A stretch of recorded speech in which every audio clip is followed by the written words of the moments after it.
former United States National Men's Team center back, among many other things. I got his accolades on the screen that will come up in a second. 6-time selections at MLS All Stars. Also, Humanitarian of the Year in 2009, which I think is an award that doesn't get talked about enough, but should.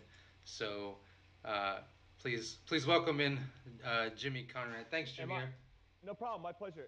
Am I on camera? Can people see me? Yes, they can. They can. Oh my! I should have combed my hair. Yeah.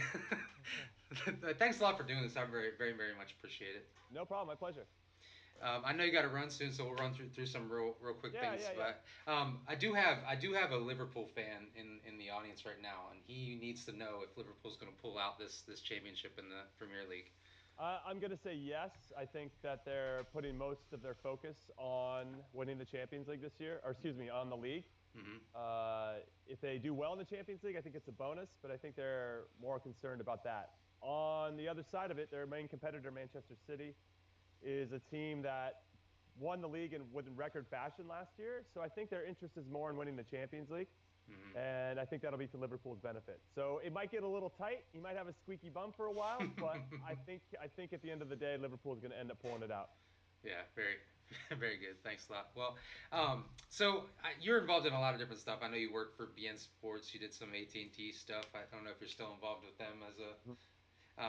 but you also are work with EA Sports on their FIFA competitive Yep. global series. I know you were recently in Romania, so you're doing a lot of traveling for that. But just curious about that a little bit more. What's the atmosphere like in those tournaments and those big games with these folks that are obviously great FIFA players? What's it feel like in the atmosphere? Are they friendly to one another? Is it just highly competitive? I'd say for the most part, it's pretty friendly. I Mm-hmm. think everybody understands what the other guys are going through. They Mm-hmm. live that same type of life. There's a lot of Mm-hmm. parallels, even though they might be from different countries, different cultures. They're still living that daily grind of the weekend league and trying to qualify for events. And so I think there's a lot of camaraderie Mm-hmm. behind the scenes because of that. Now, obviously, when they play, it does get competitive, like like Mm-hmm. like it should, frankly. Yeah. Right. But I Right. think at the end of the day, it's pretty rare when you see a guy get upset at another player. They might be upset at the game, Mm-hmm. but they're usually not that upset at another player. Now, we did have an incident last time in Bucharest where there was something happened where a controller got disconnected and two players, the player that got disconnected was like, "Hey, it got disconnected. What do you want me to do?" And the other player scored during that time it got Oh, disconnected. jeez. Yeah. And he didn't want to accept that it actually what's happened. But when you went back and looked at it in the champion channel, you could see that the players were not being moved at all when he scored. So he didn't want to replay it. So that was the Mm-hmm. only time that I can remember in recent memory where there's a little bit of beef. Yeah. But that happens. You work really hard to get to that point, and Right. if you don't think you're being treated fairly, you're gonna stand up for yourself. So I respect both sides of it, but Mm-hmm. yeah, that was the only time, and it didn't really feel like it was between players. It was more, more upset at the game per se, and maybe the managers got into it a little bit. So I don't know. There's a lot of that goes around too, but ultimately, I think it's a pretty positive environment. There's a lot of talk online about, Mm-hmm. on the social media stuff. It's very toxic about FIFA in particular. Mm-hmm. Mm-hmm. You know, you can't please everybody.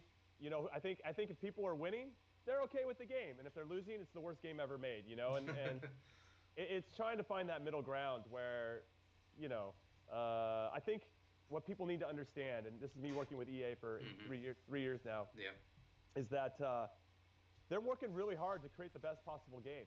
They Mm-hmm. want the game. It's not like they want to make a game that doesn't work or people are Right. upset about. They want to Right. make a game that everybody loves and enjoys Mm-hmm. in every single facet or in every option that they career mode and ultimate team, and they want it to make it good for everybody. Mm-hmm. It's in their best interest to do that. So I think there's a lot of stuff behind the scenes that are hard. There's so much coding on coding on top of coding on top of coding that Right. some stuff just gets buried and it's not that easy to find. So you just wish that people would give them a bit of a break. I understand some of the complaints for sure. I have some of the same. Like, what? How is that possible? That happens in a Yeah. game. Yeah. But I think there's a middle ground to be had, and it's just so easy to be black and white online. Yeah. You Definitely. either hate it or you love it, but there's nothing in between. Yeah, I actually saw some people complaining on Twitter today because some people got an extra pack for some of their champions competitions over the weekend. I don't know why you'd be complaining that somebody got extra packs. I don't. everyone's been putting so much time into it. At this point in time, the folks that are doing the weekend league have tons of packs that they've opened anyway, right? Yeah, So, yeah. I mean, yeah, some of the complaints are real, and I think EA is trying to address them. Frankly, yeah, sometimes it doesn't happen fast enough for the community, right, and anything that they can't necessarily fix for 19, they'll try to fix for FIFA 20. So right.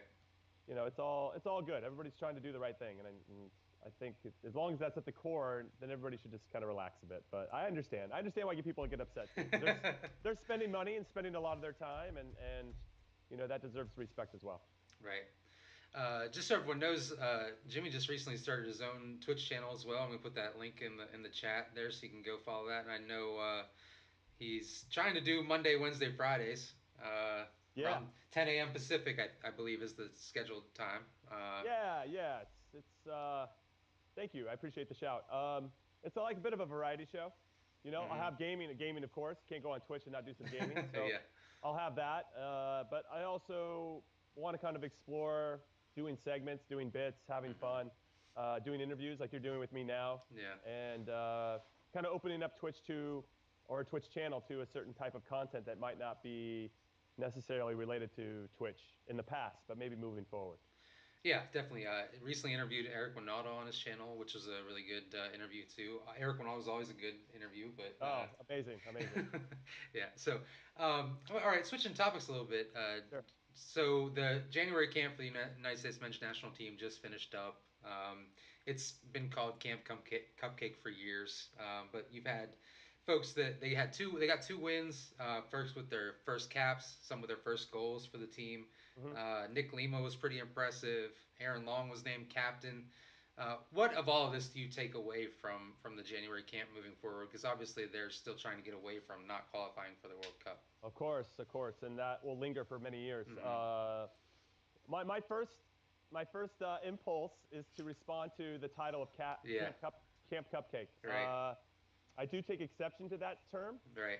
because without that January camp, without the extended period of time that these players and myself were exposed to the coaching staff, Mm-hmm. I'm not sure I would have got a sniff with the national team otherwise. Because usually it's just qualifiers.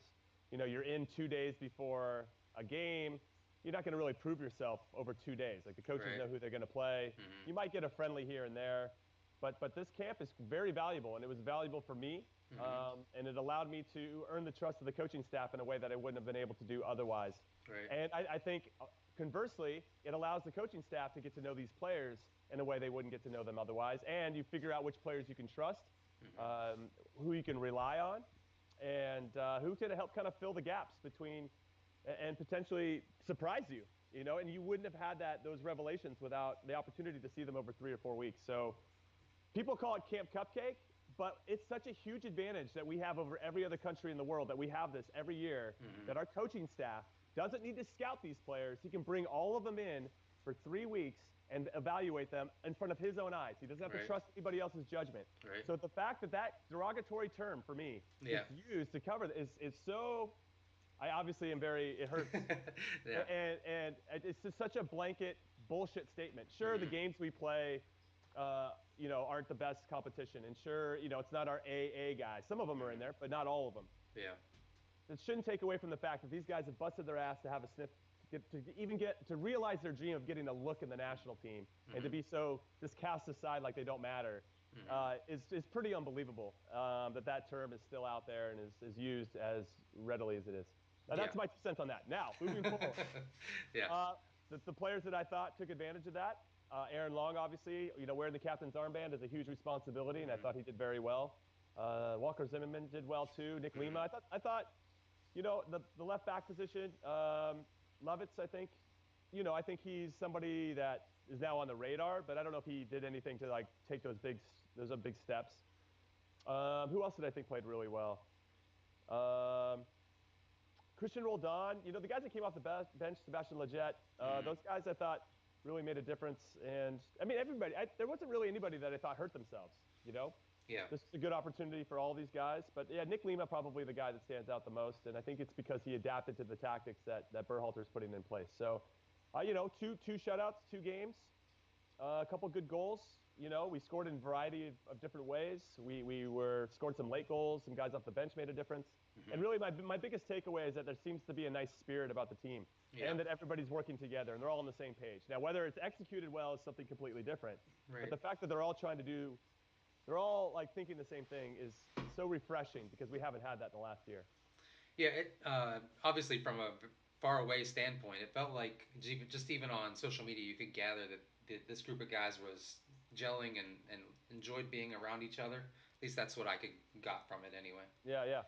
No, no, and I think that's palpable, right? I mean, it Hmm. seemed like Michael Parkhurst, who plays for Atlanta, Hmm. came out recently or a couple months ago and said that it didn't seem like there was a lot of guys that wanted to go into the national team anymore Hmm. because it was more of a chore. And I think that's mainly because there was no direction. Like, who's the Hmm. coach? What are we doing? What are we working towards?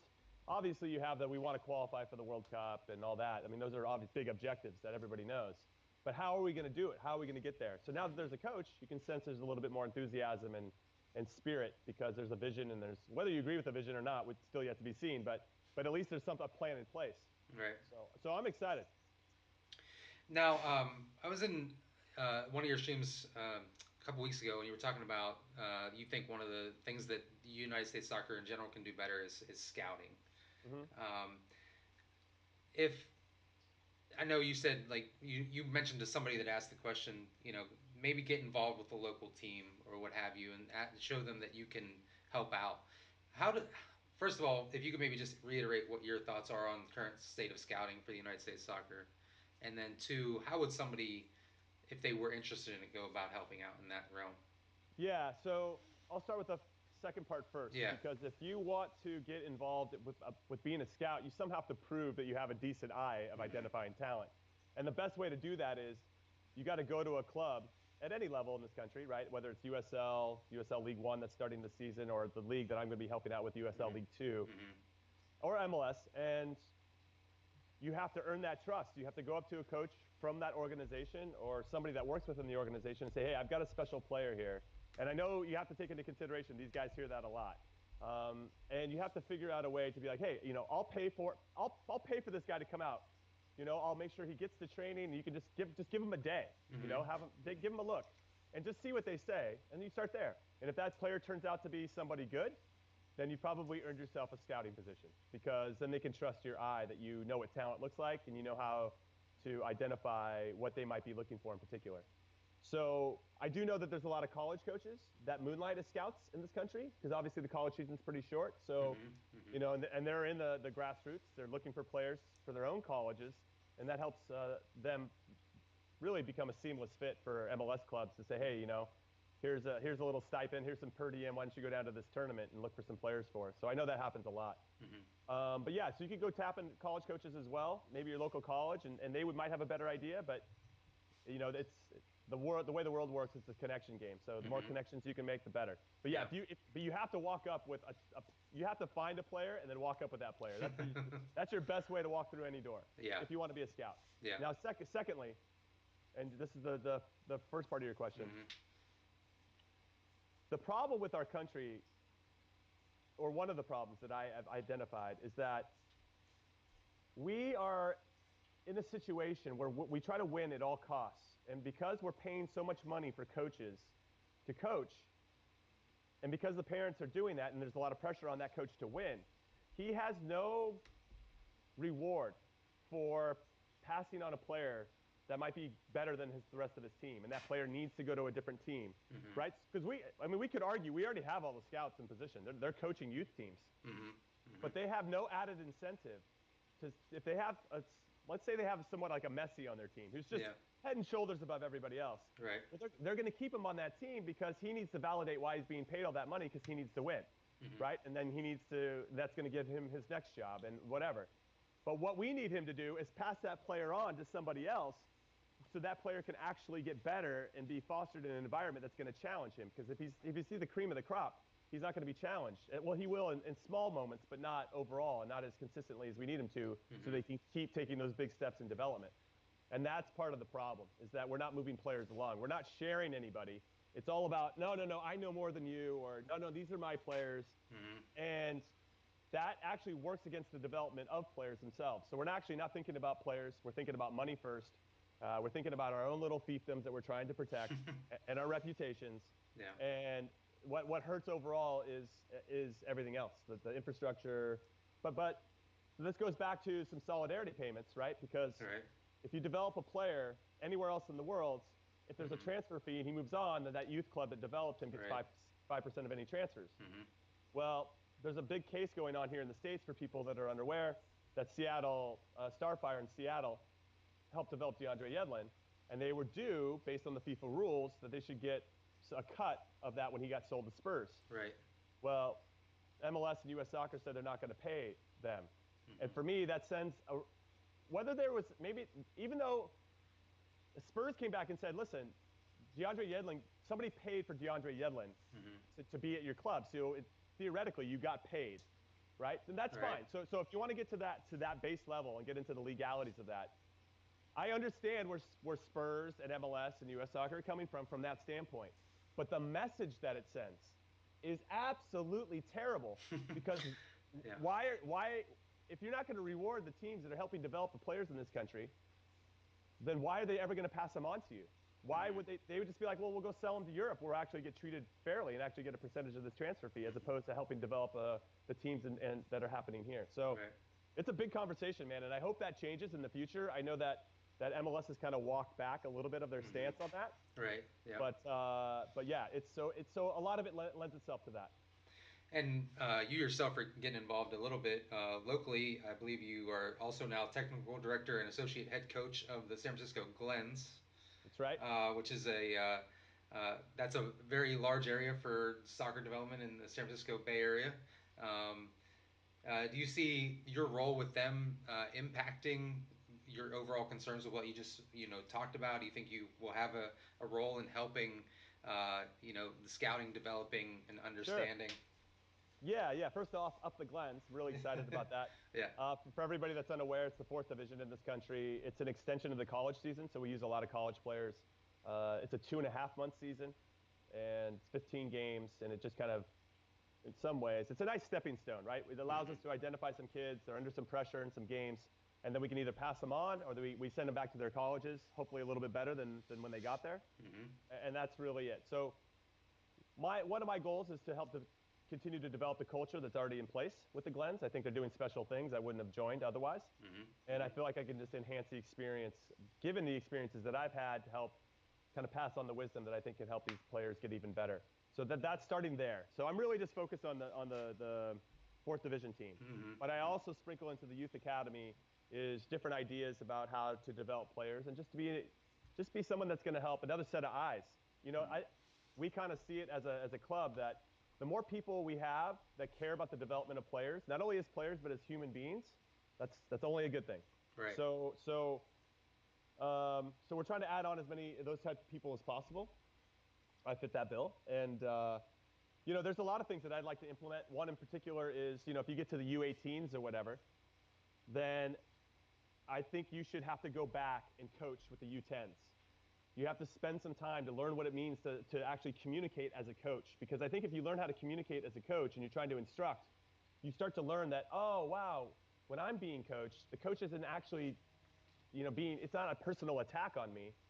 He's just trying to give me instruction. Because as you know, right, when people come at you and they're trying to give you instruction in high pressure situations, it feels very personal. Yeah. And you think, oh, the coach hates me or he doesn't want to play me, when it's not like that at all. But you don't know that until you coach yourself. So I think it would be very, very important for our younger players or our U18s to get back in there and coach. Not only that, they should have to go referee a few games and see how it feels to do that, right? That'd be great. Yeah. And then you go out, you go, hey, I got a scout. So you start to make them more well-rounded as people and as players, and ultimately that should set them up to be more well-rounded on the field and off the field. Yeah. Very good. Well, I know you have to go soon, so No, just I got 5 more minutes for you. 5 minutes. Yeah. Okay. I got next week. Champions League kicks off again. Sure. Right. So Man U, PSG. Thoughts on that? No Neymar for PSG. Man United has a heck of a streak going right now. Right. Yeah. I mean, when I made my preview back in December, and I do that just for Right. just because I want to get it out there and be first in some ways without really knowing what's going to happen in the Yeah. transfer window. Yeah, PSG was the heavy favorite. Obviously, Mm. Mourinho was still in charge. Everything was pretty nasty at that point. I would say now, given current form, Manchester United's a slight favorite. They might not even want to be called that. Yeah. PSG on paper, obviously, probably has more talent, but Mm-hmm. right now with form and belief and kind of a swagger, I get the sense that PSG is a little vulnerable at the moment, and they got to be bummed that Neymar's out. Obviously, he's a big X Factor guy, and they spend so much money to try to win the Champions League. I could see them getting knocked out by Manchester United. If they got past United, I wouldn't be surprised either, but it's going to be really close. I think De Gea is going to stand on his head. Mm-hmm. I think United's just going to be up for it.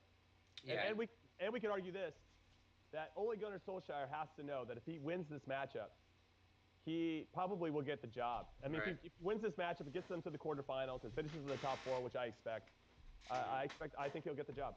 Yeah. He's made a hell of an impression. That's for No joke. No joke. sure.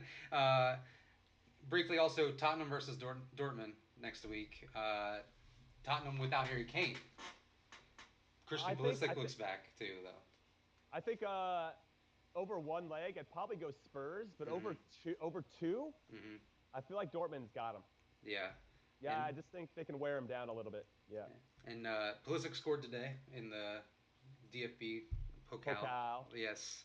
So, all right. Well, Jimmy, I really appreciate you doing this No very problem, man. much. My pleasure. And check him out tomorrow on his stream. I'll put his link in the chat again one more time. Um, Yeah. but We're going big ahead of El Clasico, and then yeah, Everton Man City is going on as well. So come join us, have some fun, right. do some previews, have some fun. So yeah, thank you. I appreciate it, Doug. Yeah, thank you, and have a good night at the futsal game. Thanks, man. See you All soon. right, bye now. See you later. Bye.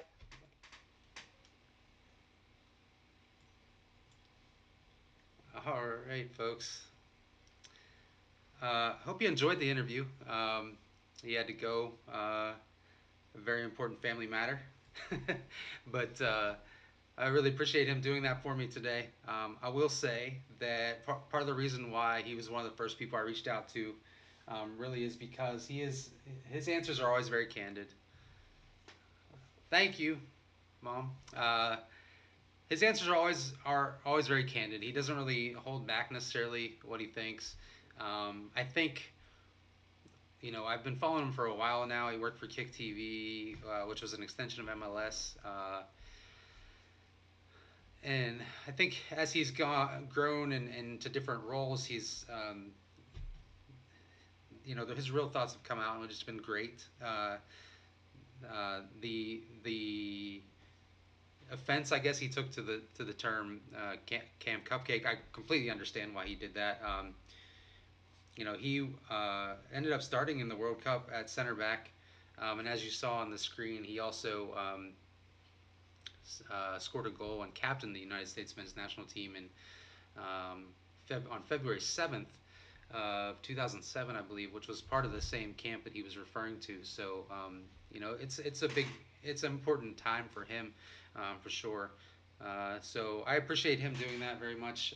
We got to almost everything I had on my list. Believe me, I could have talked to him a lot more. I had a lot written down in case you can't see it.